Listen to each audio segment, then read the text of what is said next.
Bonjour à toutes et à tous. Aujourd'hui, on retrouve donc Kevin Cessel, diététicien nutritionniste, pour parler des sensations alimentaires pendant la grossesse. Kevin, merci de nous partager votre expérience. Je vous laisse peut-être dans un premier temps vous présenter. Ouais, volontiers. Merci de me recevoir.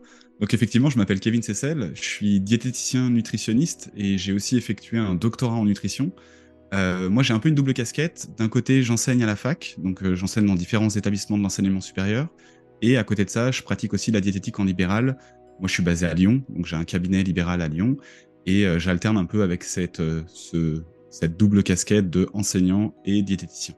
Très bien. Du coup, est-ce que la faim est un signe de grossesse? Alors, la faim en tant que telle n'est pas un signe de grossesse. On fait tous face à la faim 2 à 3 fois par jour. C'est plutôt, on va dire, la résultante d'un besoin de notre corps pour avoir de l'énergie, tout simplement. Donc, en fait, notre corps nous réclame de l'énergie pour fonctionner, c'est comme un carburant. Et finalement, il va matérialiser ça par une sensation, on va dire, un peu désagréable de faim, où on a la faim au ventre. Et une réponse qui pourrait être simple, du coup, l'idée, est-ce que la faim est signe de grossesse? Quid des hommes qui ressentent la faim et qui ne peuvent pas tomber enceinte? Ok. Et du coup, les envies alimentaires pendant la grossesse, quand peuvent-ils commencer? Alors, en règle générale, les envies spécifiques d'aliments pendant la grossesse peuvent démarrer au cours du premier trimestre, mais en règle générale, on les retrouve plutôt à la fin du premier trimestre de grossesse. Ça va se maintenir quand même, ça va évoluer, ça va tendance à croître au second trimestre. Donc, c'est généralement là où on se retrouve avec le plus d'envies alimentaires bien spécifiques. Et après, ça va décliner gentiment jusqu'au terme de la grossesse. On sait que généralement, 50 à 90% des femmes vont avoir des envies spécifiques pendant leur grossesse. Et ça peut être des envies spécifiques de plein d'aliments divers et variés. J'étais allé faire un petit peu de littérature pour voir ce qui ressort en premier quand même souvent, c'est les envies de sucreries, les envies de chocolat, les envies de bonbons, des aliments qui sont assez riches. En second plan vont venir un petit peu les aliments, on va dire, riches en glucides, mais plutôt salés, type pizza, on aurait les chips, on aurait des petites choses voilà, qui vont attirer spontanément les femmes vers ces aliments. On a aussi, par exemple, la fameuse envie de fraise.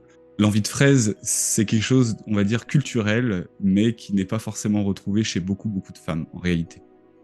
Ok, merci. Et du coup, vous pouvez nous en dire plus de comment éviter les fringales pendant la grossesse? Alors, comment éviter les fringales? La réponse va être assez simple. La première chose, en fait, c'est du coup de manger 2 à 3 repas par jour, de façon équilibrée, en accent quand même bien sur, on va dire, l'équilibre alimentaire classique. Pour celles qui voudraient aller plus loin, j'ai fait une vidéo sur ma chaîne YouTube sur l'équilibre alimentaire, assez simple, en raisonnant vraiment au modèle de l'assiette.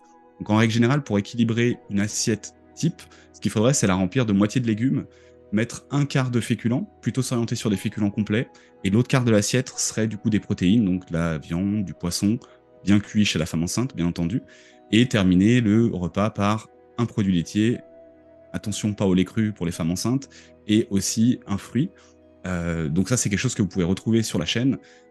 L'avantage ici, c'est du coup de respecter un équilibre alimentaire avec, en plus de la matière grasse, pour vraiment créer en fait un repas qui va nous tenir au ventre entre les 2 repas, on va dire ça comme ça, ce qui fait qu'on va quand même limiter les fringales. Ça ne veut pas dire forcément que les fringales vont disparaître. Elles peuvent émerger puisqu'il peut y avoir des envies bien spécifiques de j'ai envie de fraise, j'ai envie de poulet, et ça peut arriver à n'importe quelle heure du jour et de la nuit. C'est ce qui est des fois assez Oui. perturbant. Et généralement, il faut arriver à nous satisfaire, sinon ça ne va pas. C'est omniprésent dans notre tête. Ouais, c'est ça. Et en fait, il faut simplement, on va dire, subvenir à ses besoins et pas se dire il faut pas que je le fasse parce que en fait finalement ça a vraisemblablement un sens. C'est tout à fait ça. Et du coup, pourquoi on a des fringales enceintes?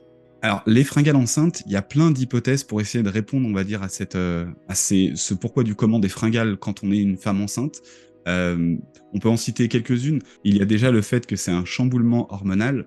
Donc, c'est vrai que du coup, de par la grossesse, il va y avoir une sécrétion de plein d'hormones qui vont avoir tendance quand même à modifier à la rythmique des prises alimentaires et notamment les envies d'aliments bien particuliers.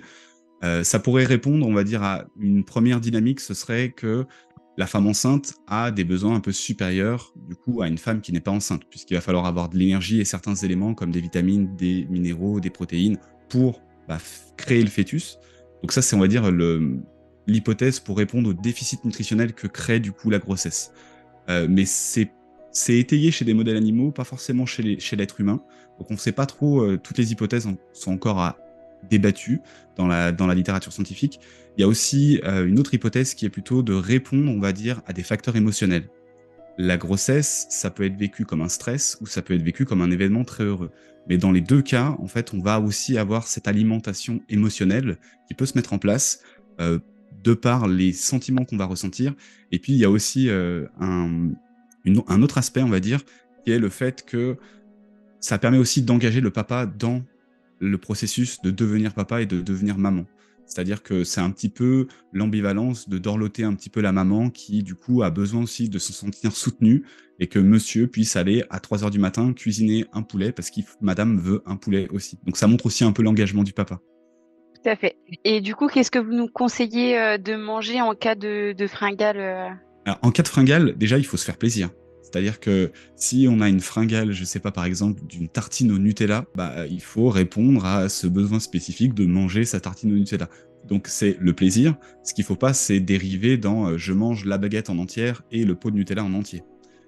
Donc, c'est l'idée de se faire plaisir, mais de façon raisonnable. Ce qui peut être bien, en fait, c'est de cumuler le plaisir avec d'autres aliments qui vont faire en sorte que si finalement cette fringale va plutôt se situer comme une collation équilibrée plutôt que comme une prise alimentaire un peu anarchique.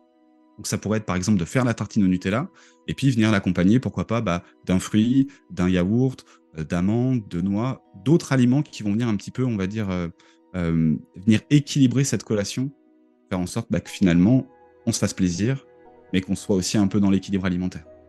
Et du coup, au contraire, est-ce qu'on peut avoir parfois l'appétit coupé pendant la grossesse? Alors souvent, c'est pas rare d'avoir des nausées matinales chez les femmes enceintes, notamment au premier trimestre. Et en plus, un autre point spécifique, c'est que le goût et l'odorat va changer pendant la grossesse. Ça, on sait que finalement, la majorité des femmes, quand elles sont enceintes, vont avoir un dégoût pour certains aliments et à l'inverse, vont avoir une attirance pour des aliments spécifiques et même des aliments des fois qu'elles n'aimaient pas auparavant. Donc ce qui peut être assez perturbant parce que ne pas aimer un aliment puis après être attiré par cet aliment, ça peut être assez perturbant. Mais finalement, l'appétit coupé, c'est surtout au premier trimestre et généralement, on va dire que s'atténue assez facilement à la fin du premier trimestre et après, normalement, ça disparaît généralement pendant la grossesse. Ok. Et qu'en est-il du coup du après-accouchement concernant les sensations alimentaires? Alors, les sensations alimentaires après accouchement, elles vont dépendre aussi déjà de si on allait ou si on n'allait pas. Si on allait, finalement, le comportement alimentaire de la femme va être ajusté par rapport aussi à ses besoins qu'elle a, notamment pour l'allaitement. Donc ça, on va y revenir après. Pour la femme qui n'allaiterait pas, finalement, les sensations alimentaires vont revenir gentiment à la norme de avant la grossesse, spontanément, dans les mois qui vont s'écouler après la grossesse. Maintenant, pour ce qui est de la femme qui va allaiter, bien entendu, elle va avoir des besoins qui sont supérieurs, puisqu'il va falloir produire le lait maternel. Ce lait maternel, du coup, va être composé de nutriments, et il est composé aussi majoritairement d'eau. Donc, en règle générale, on estime qu'il faut augmenter les apports caloriques de 500 kilocalories par jour chez la femme qui allaite. Et il va aussi bien falloir veiller à bien s'hydrater, puisque, bien entendu, le lait est composé majoritairement d'eau, donc il faut veiller à bien boire. Mais en règle générale, la nature est bien faite. La femme sécrète certaines hormones qui font que spontanément, elle a plus soif. Ok. Merci pour votre partage d'expérience. Notre podcast, du coup, touche à sa fin. Kevin, avez-vous des choses à rajouter pour conclure? Alors, en guise de conclusion, on pourrait se dire qu'il faut quand même se faire confiance. Je veux dire par là qu'on n'a pas inventé la poudre en pensant étudier plein de choses dans le comportement alimentaire de la femme enceinte. Il fut un temps, quand on était des hommes préhistoriques, les femmes savaient spontanément bien s'alimenter. Donc il faut faire confiance à ces sensations de si on a faim, si on n'a pas faim, si on a envie d'un aliment, pas d'un aliment. Et en règle générale, tout se passera très bien. Après, vous pouvez aussi vous faire accompagner par un professionnel de santé, comme des diététiciens nutritionnistes, pour justement vous aiguiller dans l'alimentation de la femme enceinte et ou allaitante. Parfait. Et ben, j'ai été ravie de parler des sensations alimentaires avec vous. Je vous souhaite une très belle journée à toutes et à tous et on se retrouve bientôt pour de nouvelles vidéos. Merci à vous pour l'invitation. Au revoir. Au revoir.